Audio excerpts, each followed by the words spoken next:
Les défis de la science face au déséquilibre de la planète. Autour de la question, nous nous en tiendrons avec Monsieur Bernard Passy, dit Maître Lotus, du Centre d'encadrement des grands initiés Lotus. Bonjour, Maître Lotus. Bonjour, Monsieur Diaz. Les défis de la planète, non, les défis de la science, j'allais dire, face au déséquilibre de la planète, c'est un thème que nous abordons, mais je pense déjà aussi aborder avec votre centre, mais peut-être avec un autre invité. La première chose que moi j'aimerais comprendre, lorsque vous dites défi de la science, vous faites allusion à quoi concrètement? Bon, mais je fais allusion, en fait, les précautions que les scientifiques doivent prendre pour sécuriser la planète. Parce que tout ce que nous remarquons sur la planète, en fait, l'embouglio que nous remarquons sur la planète, c'est ce qu'on appelle logiquement le déséquilibre. Parce qu'il faut comprendre une chose, d'abord, c'est quoi la planète? C'est ça, d'abord, les scientifiques doivent d'abord maîtriser. Et vous pensez que les scientifiques ne comprennent pas ce qu'est la planète? Bon, mais je dis toujours que toute la connaissance de l'homme sur la planète ne s'arrête qu'en première dimension. Donc, toutes les recherches qu'ils font, ça s'arrête qu'en première dimension. Donc, le Tai Chi est divisé en 4 mysticisme. Le Tai Chi, le Bio-Tai Chi et le Tai Chi. Donc, il faut maîtriser les 4 dimensions. Or, la science ne s'arrête qu'en première dimension. Donc, ils ne peuvent pas, disons, conjuguer l'absolu, la science absolue, qui est idée matérielle précaution. Donc, vous voyez, donc, pour conjuguer la science absolue, il faut maîtriser les 4 dimensions. D'accord, on va en arriver là. On parle des défis de la science. Vous avez essayé de nous donner une idée de ce que vous voulez nous faire comprendre. Je prends de notre côté le déséquilibre de la planète. Vous entendez quoi par déséquilibre de la planète? Lorsque vous dites déséquilibre de la planète, qu'est-ce qu'on doit comprendre? Bon, d'abord, la planète, c'est une entité vivante. Donc, déséquilibre veut dire maladie. Donc, la planète est malade. Donc, il faut la soigner. Voilà. Donc, c'est comme l'homme. L'homme, quand il est malade, il est déséquilibré. Voilà. Donc, la planète également, c'est une entité vivante. Constituée de la même formule, n'importe quel être universel. Donc, la formule de l'existence. Donc, il faut soigner la planète. Et pour soigner la planète, il faut donc donner les formules, les modalités. Les maladies de la planète ou la maladie de la planète dont vous faites allusion, aux maladies auxquelles vous faites allusion, est-ce qu'il s'agit, par exemple, du réchauffement climatique? Est-ce qu'il s'agit de ce genre de maladies-là ou vous parlez d'autre chose? Voilà, tous les phénomènes qui minent la planète, il y a le réchauffement climatique, il y a des épidémies, et tout ce qui se passe, surtout donc les tsunamis, tout ça là. Donc, le coronavirus. Le coronavirus, tout ça, le déséquilibre même de l'homme, parce que l'homme, la science ne marche pas, la science est déséquilibrée. Donc vous voyez, la politique ne marche pas, l'enseignement ne marche pas, beaucoup de choses ne marchent pas. Et une des solutions pour vous, parmi ces défis de la science, vous dites qu'il faille former les gardiens de la planète. C'est quoi ce concept-là, gardien de la planète? Les gardiens de la planète, en fait, on les appelle les Takewa et Tagawa. Voilà. Donc il faut former ce groupe qui manque sur la planète Terre. Les Taki voilà. Les Takewa et les Tagawa, donc sont des gardiens. Les Takewa et les Tagawa. Voilà. Au lieu qu'on les appelle les initiés, parce que initié c'est inné. Mais celui qui est formé sur le terrain, on l'appelle Takewa et Tagawa, donc le gars de la planète. Donc c'est un astrologue très évolué. C'est lui qui va faire l'interdépendance entre les 8 centres de force qui habitent la planète Terre. Donc les entités de la planète Terre sont divisées en 8 groupes. Donc il faut qu'il y ait l'interdépendance. Qui va former les Takewa et les Tagawa? Les Takewa et les Tagawa doivent être formés par en fait, le Bouddha initiateur. C'est qui le Bouddha initiateur? En personne. C'est lui qui est en face devant personne. Donc il faut former les Takewa et Tagawa. Vous-même, voilà, donc c'est ma mission sur la planète Terre. C'est vous qui allez former... Il faut former les Takewa et Tagawa. Qui peut me rappeler le nom du monsieur, du docteur, du professeur, le professeur Raoult? C'est vous qui allez former le professeur Raoult, par exemple, pour le coronavirus, etc. Tout d'abord, il faut qu'il passe par la spiritualité d'abord. Les Francine Toumi et tout ça, c'est vous qui allez les former? Logiquement, là où ils sont, comme je dis, toute la connaissance ne s'arrête qu'en première dimension. Donc là où ils sont deuxième, troisième, quatrième dimension, ils n'en maîtrisent pas. Ouais, donc il faut passer par l'enseignement spirituel, maîtriser d'abord la formule de l'existence. Les Takiwa et les Tagawa, ce ne sont pas d'autres personnes qui viennent, mais c'est en fait... il faut les former sur le terrain. La dose que vous ajouterez voilà, aux scientifiques qui existent déjà. Voilà, il faut d'abord former les Takewa et Tagawa. Et eux, alors, ils vont former les scientifiques. Il faut former. Parce que quand je pose bien les bases, vous verrez que non, les scientifiques n'existent pas sur la planète Terre. Parce qu'il faut passer par la spiritualité, qui n'existe pas sur la planète Terre. Il faut passer par la scientologie non plus. Il faut passer par l'astronomie et l'astrologie. Parce qu'ils ont le devoir d'appliquer ce qu'on appelle la métempsycose, étude de la vie d'une vie. Ouais? Mais pour étudier une vie, il faut d'abord connaître cette vie. Et cette vie est conçue de quoi? Voilà. Donc, pour qu'on arrive là, il faut d'abord former les gens qui vont en avoir la maîtrise. Depuis quel moment vous avez eu cette initiative, vous avez eu cette révélation ou cette inspiration? Bon, mais moi, c'est un problème inné. Je suis venu sur la planète Terre pour ça. Pourquoi vous en parlez maintenant seulement, j'ai l'impression? Bon, mais c'est la loi du temps, la loi de l'évolution.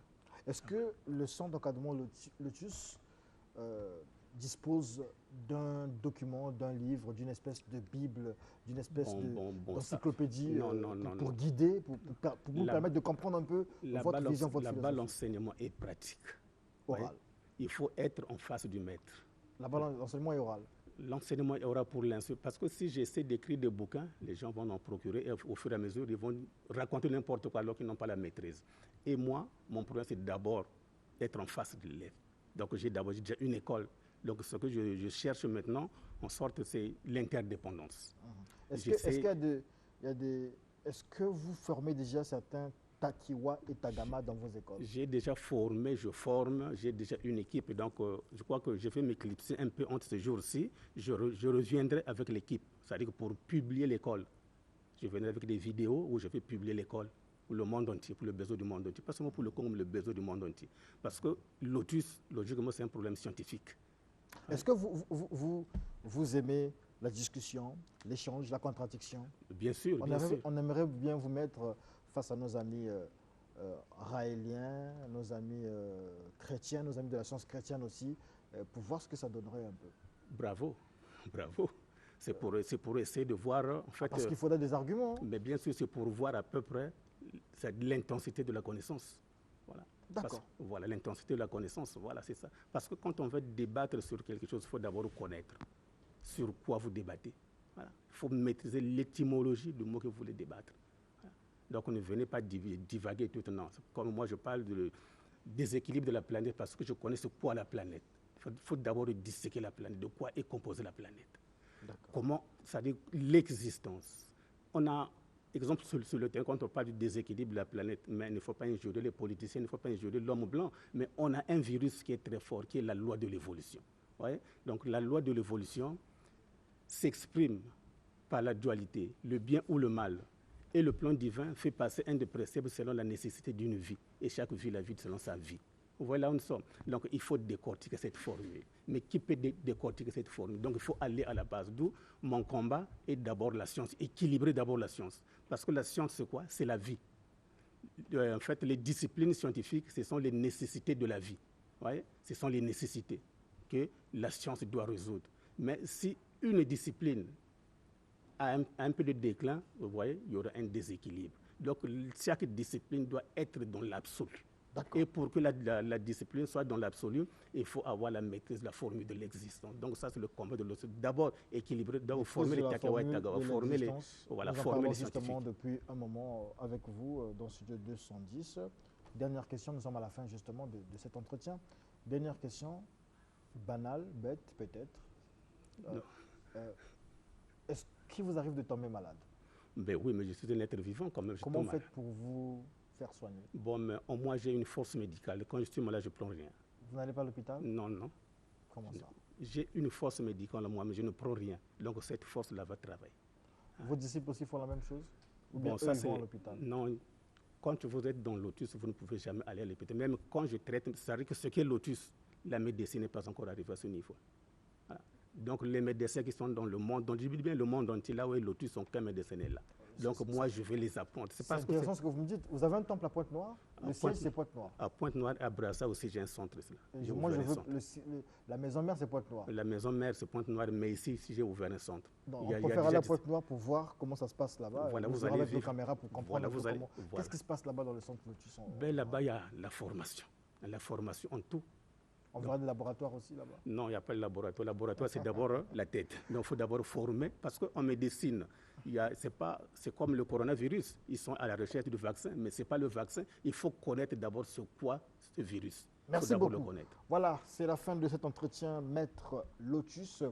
Rappelez-nous les références, si évidemment des gens aimeraient se faire former par vous, si les gens aimeraient devenir Takiwa ou Tagawa. Oui, mais j'ai besoin vraiment j'ai besoin de soutien là où je suis. Parce que moi, j'ai la matière et j'ai besoin de l'interdépendant, dont les gens qui ont un peu de moyens pour soutenir la connaissance congolaise. Parce qu'à présent, c'est le Congo. Si le Congo rate, c'est la fin du monde. Adressez-vous à eux, c'est la fin de l'entretien. Voilà, si le Congo rate, c'est la fin du monde. Donc, Lotus est là, il a besoin vraiment de soutien. La matière est là. Venez, on doit construire ce qu'on appelle l'interdépendance. Je réponds au 06 696 68 87 06 696 68 87 05 515 25 71 05 515 25 71 05 515 25 71. Lotus, centre d'encadrement des grands initiés. Merci beaucoup, Maître Lotus. Donc, à une prochaine occasion. La suite des entretiens, c'est avec Auguste Balandamio, le phytothérapeute, qui va nous parler des maladies de la prostate. La prostate, on en parle souvent ici, dans Studio 210. On en parle aussi à la cité, la prostate. Souvent, on se dit, est-ce que la prostate, ce n'est pas une maladie? Après, mais lui, Auguste Balandamio, nous dit que la prostate n'est pas une maladie, mais la prostate, voilà, il existe plutôt des maladies de la prostate. Bonjour, monsieur Auguste Balandamio. Bonjour, monsieur Evridias. Comment vous allez? Très bien. Dimanche dernier en rouge, aujourd'hui en bleu. Il y a une signification aussi à cette couleur? Non, vous savez, nous sommes en train de faire un passage, créer le passage de la réussite. Hein? Nous voudrons que cette année, que les gens sentent que le progrès de la médecine traditionnelle au Congo avance. D'accord.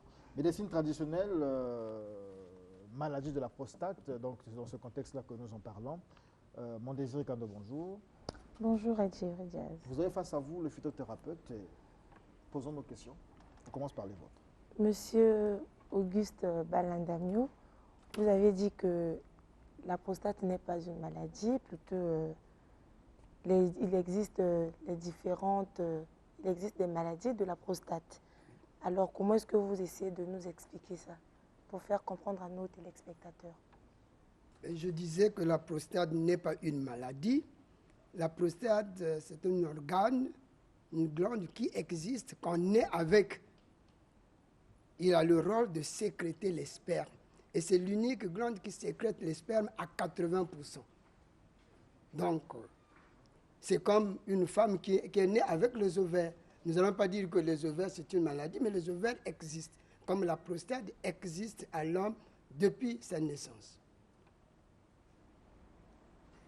Et quelles sont les maladies de la prostate les plus fréquentes qu'on peut rencontrer dans notre civilisation? Et au niveau de la prostate, il y a ce qu'on appelle les affections. Les affections, l'adénome de la prostate, qui, à partir de l'affection, nous avons des pathologies qui sont liées. Ces pathologies ont pour rôle de détruire, de créer un incident au niveau de la prostate. Voilà pourquoi, au niveau de la prostate, on peut parler du cancer de la prostate, on peut parler de l'hypertrophie de la prostate, on peut parler de la prostatite, des inflammations, et c'est tant d'autres. D'accord, monsieur Auguste Balandamio. J'ai lu dans un ouvrage parlant des maladies de la prostate, on a parlé de l'hypertrophie, qui est une maladie de la prostate, et de l'adénome.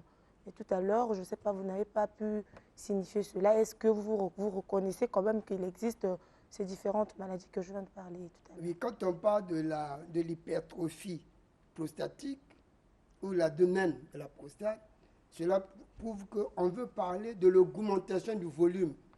C'est-à-dire la prostate qui est là a augmenté sa volume, et cet volume est dû à quoi? Cet volume est dû parce qu'il y a un problème.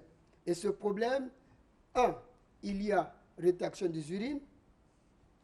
2, il y a l'émission qui devient réduite. 3, il y a également la carence des spermes.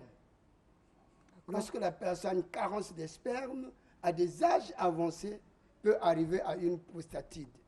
Parce que ça va lui permettre comme la prostate. Je vous ai dit un jour que si vous avez votre piscine ou votre puits et que de temps en temps vous ne nettoyez pas votre puits, vous risquez un jour de ne plus prendre de l'eau dans ce puits-là. Donc si la prostate n'est pas nettoyée, au fur et à mesure que vous aurez une carence, vous arriverez à des âges avancés, 50 ans à 60 ans, tomber dans une prostatite sévère. Donc les astuces en termes de prévention, c'est simplement de prendre soin de la prostate. De prendre soin de la glande de la prostate. Ça existe.